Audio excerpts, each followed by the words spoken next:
कृपा सिंधु नर रूप महामोहतम पुंज जासूर जय रवि कर निकर गुरु आए संसार में अपनी लीला धार जीवा काज सवारने परगट सत करतार। सभी गुरुमुख जन श्री अनंतपुर धाम की मिनी ब्रांच रूह की पुकार जो भी आदरणीय एडमिन हैं श्री गुरु महाराज जी की कृपा से मौज से सेवा कर रहे हैं, उन सभी प्रेमियों को करबद्ध प्रेम सहित जय सच्चिदानंद और जुड़ी हुई गुरु प्यारी साध संगत को प्रेम भरे हृदय की गहराइयों से जय सच्चिदानंद। गुरुमुखों, हमारे ग्रुप का नाम कितना अच्छा है कि रूह की पुकार। सच में ही हम सब रूहें इस समय बैठ कर के अपने अंतर्मुखी होकर के ये अनुभव करें कि हमारी रूह, हमारी आत्मा ने क्या पुकार की थी, क्या उस प्रभु से मांगा था कि जो हमें इतना सुंदर आलीशान इस सृष्टि के अंदर श्री अनंतपुर धाम दरबार में जो सच्ची रूहें होती हैं मालिक की, जब वो अपने मालिक को याद करती हैं उनके पावन चरण शरण की छत्र छाया में बैठ करके महापुरुषों के वचनों को सुनती हैं, तो वो अपने अंदर यह अनुभव करती हैं उस आनंद को, उस खुशी को, उस समय को जिसका मुकाबला इस त्रिलोकी के अंदर ऐसी कोई वस्तु नहीं, ऐसा कोई सृष्टि नहीं कि जो इस आनंद का मुकाबला या बराबरी कर सके। ये जो हमें ये रूहानी आनंद प्राप्त हो रहा है, ये सच्ची खुशी प्राप्त हो रही है, कितना आनंद में हम सब गुरुमुख जन भजन गा करके एक दूसरे के साथ प्रेम भाव से मंतना करके, यही तो गुरुमुखों की असली पूंजी है। कहते हैं ना कि गुरुमुख से कर दोस्ती सतगुरु से ला चित आवन जावन भूल मिटे और नया बचे। गुरुमुखों को ऐसा संग करना चाहिए, ऐसी आत्माओं के बीच में विचरना चाहिए जो निरंतर उस प्रभु के नाम का रसपान करके, उस प्रभु के वाणियों को सुन करके आनंदित होती हैं और जो उनकी संगत में आता है सहजे भाव से उस दिव्यता को, उस रूहानियत को वह भी रूबरू हो जाता है, महसूस करता है। मुखों, सत्संग जो है एक ऐसी खुराक है जीवात्मा की, ऐसी पूंजी है हमारी जो कभी भी युगों युगांतरों तक कभी नष्ट नहीं हो सकती। हमारे तृतीय पातशाही महाराज जी फरमाया करते थे कि धरती में डाला हुआ बीज गल सकता है, परंतु हमने जिस गुरुमुख को नाम शब्द एक बार दे दिया उसका सुधार अवश्यम भावी निश्चित है। जिसको नाम शब्द प्राप्त हो गया महापुरुषों से गुरुमुखों, ये नाम शब्द ही तो है जिसकी युक्ति महापुरुष हमें बताते हैं। किस प्रकार वो इस धरा धाम पर मनुष्य रूप धारण करके समस्त शक्तियों के मालिक होते हुए भी उस अकाल पुरख परम पिता परमात्मा के आने में उसके मर्यादा में चल करके देखो कैसे गुरुमुखों का निस्तार भी करते हैं और उन्हें वो सब खुशियां भी प्रदान करते हैं जीते जी भी। और जब इस संसार से हम जाते हैं तो भी हमें एक रूहानी सच्ची खुशी प्राप्त होती है। हमें मालिक की दरगाह में मान सम्मान प्राप्त होता है, क्योंकि जैसा हम कर्म करेंगे वैसा ही हमें फल प्राप्त होगा। तो ये गुरु दरबार की महिमा ही इतनी है, पूर्ण सत्पुरुषों की महिमा ही इतनी है। इनकी शरण में अगर पापी से पापी जीव भी आता है, वो भी सहजे भव सागर से पार हो जाता है। ये ताकत, ये अलौकिक दिव्यता महापुरुषों की तासीर होती है। वो धुर से ये अथॉरिटी लेकर के आते हैं। वो जिस भी गुरुमुख रूह को 84 लाख जूनों के अंदर मुक्त करना चाहें तो पल भर में उसे मुक्त कर सकते हैं। परंतु महापुरुष उसी मर्यादा को लेकर के हमें वो युक्तियाँ बताते हैं, जिसके द्वारा हम नाम के अंदर रम करके प्योरिटी को प्राप्त करते हैं। उस नाम का असली महत्व हम समझते हैं, उसकी ताकत को देख पाते हैं। और उसकी ताकत को देखना है तो गुरुमुखों, हमें नींद से ही नहीं, यहाँ से जागना है। यहाँ हरदम मेरे सतगुरु परमपिता परमात्मा विराजमान है। पर हमारी जो दृष्टि है जब इस तरफ जाती है तो वो सम्मुख हो जाते हैं, उनका दीदार हो जाता है। जो फासला है वो सिर्फ एक छोटा सा ही फासला है कि हम वहाँ देखते नहीं जहाँ हमारे मालिक हमारे लिए इंतजार कर रहे होते हैं। अगर हम पूर्णतः एकाग्रता के साथ अंतर्मुखी होकर के अपने इष्ट देव को प्रार्थना करके बैठें और उसके वो जो गुरुमुखों, हमारे जो श्री सद्गुरुदेव महाराज जी हैं, वो इतने अथाह ताकत के मालिक हैं। ऐसी ताकत उनके पास है कि वो ऐसी असंख्यों सृष्टियों का निर्माण कर सकते हैं।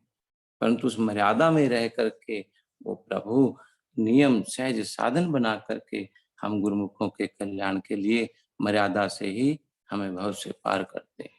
एक सतगुरु ही ऐसी ताकत है जो भव सागर के अंदर भवपोत है। ऐसी नैया है जो भव सागर के अंदर बिना डोले चलती रहती है और अपने लक्ष्य को प्राप्त हो जाती है। इस प्रकार हमारे तृतीय पातशाही महाराज जी ने फरमाया था कि इस दरबार के अंदर जो गुरुमुख आ गया वो पापी पापात्मा है या पुण्य आत्मा है, उसका सुधार निश्चित है। उसके लिए नरक के द्वार बंद हो जाते हैं, उत्तम लोकों के द्वार कर्मानुसार प्रारब्ध अनुसार खुल जाते हैं। परंतु जो गुरुमुख होते हैं वो केवल अपने सतगुरु के दर्शनों के अलावा, उसके चरण शरण की सेवा के अलावा और किसी प्रकार की कोई इच्छा नहीं रखते। गुरुमुखों, एक वृतांत है श्री तृतीय पातशाही महाराज जी के जमाने में। श्री प्रयाग धाम में एक प्रेमी था जो थोड़ा चंचल था, उसकी वृत्ति चंचल थी। वो गुरुमुखों की कही बात को नहीं मानता था और ये कहता था कि जब मुझे गुरु महाराज जी आज्ञा प्रदान करेंगे मैं तो ही सेवा करूंगा, तुम्हारे कहने अनुसार मैं सेवा क्यों करूं, जब हुक्म होगा तो पूरा भी करवाएंगे। उस समय गुरुमुख रेडियो सुनता था।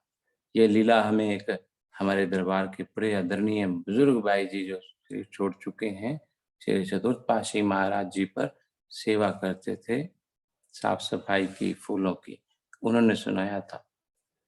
तो वो रेडियो वगैरह सुनता था, तस्वीरें वगैरह रूम में लगा रखी थी, तो सेवा करता नहीं था। तो धीरे धीरे जो है श्री चरणों में बात पहुंची, श्री गुरु महाराज जी के सम्मुख बात पहुंची, तो श्री गुरु महाराज जी को बड़ा दुख हुआ कि इस रूहानी दरबार के अंदर आकर के भी जीव अगर काल माया के चक्कर में फंसा रहा तो ये जन्म यूं ही बेकार हो जाएगा। ये जन्म यूं ही नहीं मिला गवाने के लिए, ये गनीमत वक्त है केवल उस प्रभु को पाने के लिए। तो श्री गुरु महाराज जी ने उसको, महात्मा जी को, सेवादार को, जो भी उस समय उनके पास थे, भेजा कि उस साजन प्रेमी का नाम था, उसको बुला कर के लाया जाए और उसे ये कहो कि श्री गुरु महाराज जी अपने शरण में आपको बुला रहे हैं। जब बुलाया तो श्री गुरु ने फरमाया कि साजन तू यहाँ से चला जा, जा करके जो है अपनी गृहस्थी बसा, शादी कर, अपना संसार बसा। महापुरुषों के दर्शनों में ऐसी तासीर होती है गुरुमुखों कि जब जीव उनके सम्मुख जाता है तो उसकी काया पलट ही हो जाती है, क्योंकि उनके अंतर रोम रोम से ऐसी दिव्य किरणें प्रफुल्लित हो रही होती हैं। वो हमारे ऊपर पड़ती हैं, हमारा तन भी मन भी उसी समय पवित्र हो जाता है। हम इस समय भी अपने अंदर महसूस करके देखें, इस आनंद का कोई छोर नहीं, कोई सीमा नहीं, इससे ऊपर कोई बंदगी नहीं, कोई भक्ति नहीं। जो मालिक के प्रेम के अंदर निरंतर सराबुर हैं, भक्ति ही है।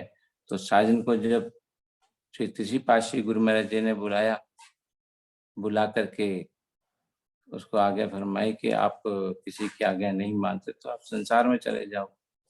गुरुमुखो उसके जब गुरु महाराज जी के वचन सुने, उसके पिछले संस्कारों ने पलटा खाया, उसे ज्ञान हुआ कि मैं तो मालिक की रूह हूँ, मैं संसार में क्या करने आया हूँ। इस दरबार में आने का मकसद ही मेरा केवल एक यह है कि जीते जी इस काल चक्कर से मुक्त हो जाना। मरने के बाद तो दुनिया मुक्त होती है, कहते हैं ना कि इस मरने के अंदर पूर्ण आनंद है, जीते जी जो मर जाता है वही आनंद है। मर करके कुछ नहीं होता, फिर तो प्रारब्ध के अनुसार हिसाब किताब देने हैं और उस अनुसार जन्म में जाना है। तो साजन ने महापुरुषों के वचनों का ऐसा प्रभाव पड़ा, चरणों में गिर गया, दंडवत वंदना की, माफी मांगी कि हे प्रभु आप मुझ पर कृपा करें, अब साजन जो है आप मेरे साजन हैं और मैं आपका सेवक हूँ, मुझे सेवा प्रदान करें। तो वो लंगर के अंदर सेवा करने लगा। एक्स्ट्रा टाइम के अंदर जब वो देखता, वो देखता रहता कि ये सेवा बाकी है, वो सेवा बाकी है, अपने आप ही उस सेवा को पकड़ लेता था। कहते हैं कि उसकी इतनी सेवा के अंदर लगन हो गई, इतना गुरु महाराज जी के साथ प्रेम हो गया, तो एक दिन गुरु महाराज जी ने बुलाया कि प्रेमी कितनी सेवा करता है, कितने भजन करता है 24 घंटे के अंदर। तो उसने फरमाया स्वामी जी 23 घंटे में आपके ध्यान में लीन रहता हूँ, उसी में सेवा भी चलती है, भजन ध्यान भी चलता है। तो श्री गुरु महाराज ने फरमाया कि अभी 1 घंटे की कमी है, ये 24 घंटे पूरे कर, पल पल श्वास श्वास सतगुरु के चरणों में लगा दो, उनकी आज्ञा में लगा दो, क्योंकि ये श्वास अंदर गया है, बाहर आएगा या नहीं। कहते हैं ना कि इन चंद श्वासों में बस एक ही है फासला, अंदर गया तो ये जहां, बाहर निकला तो वो जहां। बस एक श्वास का ही फासला है इसके अंदर। कोई गुरुमुख पर भरोसा नहीं किसी का, एक पल का भी। लाख बरस का सम्मान किया तो पल की खबर नहीं। जैसे साजन के विचारों ने पलटा खाया, गुरु महाराज जी ने फरमाया कि 24 घंटे पूर्ण करो। वो जब समय बचता था तो वो श्री तृतीय पातशाही महाराज जी के कमरे में सेवा किया करता था, बरामदे में साफ सफाई, उनके सामान का। उनका ऐसा प्रेम हो गया कि तीसरी पातशाही जी को उसने अपना महबूब मान लिया। तो गुरुमुख समय अनुसार महापुरुषों की मौज हुई।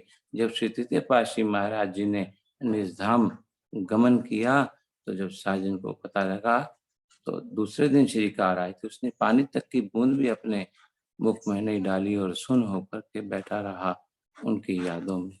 जब गुरु महाराज जी के दर्शन हुए, मत्था टेका, तो उसने पता क्या कहा, उसने कहा यार धोखा दे गए, यार धोखा दे गए हैं। झट से अपनी छाती पर हाथ पीटे और गुरु महाराज जी को लिपट गया, कहने लगे जे तू नहीं ते साजन भी नहीं। उसी तत्क्षण उस प्रेमी ने वहां शरीर का त्याग कर दिया। प्रेम हो तो सतगुरु से ऐसा हो जिसकी कोई सीमा ही ना हो, जिसका कोई छोर ना हो, ना आदि हो ना अंत हो। ऐसा प्रेम भक्ति वक़्त के महापुरुष हमें प्रदान करते हैं। प्रेमा भक्ति ही तो सबसे उत्तम जरिया है, सबसे उत्तम साधन है भव सागर से पार करने का। हम आम संसार में ही देखते हैं, हम अपने बच्चों से प्रेम करते हैं, माता पिता पत्नी से प्रेम करते हैं, तो हम कितनी कुर्बानी देते हैं, तभी तो वो हमारे माता-पिता हमारे बनते हैं। आज कोई निकम्मा, निठल्ला हो, तो माता-पिता आज के समय को देख कर के हाथ जोड़ कर के उसे पीछा छुड़वा लेते हैं, बेदखल कर देते हैं। परंतु जो आज्ञा मानता है, उसको माता-पिता जो है, सब कुछ प्रदान कर देते हैं। इसी प्रकार जो गुरुमुख जन महापुरुषों की आज्ञा मानते हैं, वो हमारे सच्चे पिता हैं। हम उनकी संतान हैं, तो गुरु महाराज जी हमें क्या देते हैं? हमें अपने आप से मिला देते हैं, एक रूप बना लेते हैं। तो गुरुमुखों महापुरुषों की तो हमारे ऊपर कितनी अपार कृपा है, कितनी अपार रहमत है, घर बैठे हमें सत्संग की प्राप्ति हो रही है।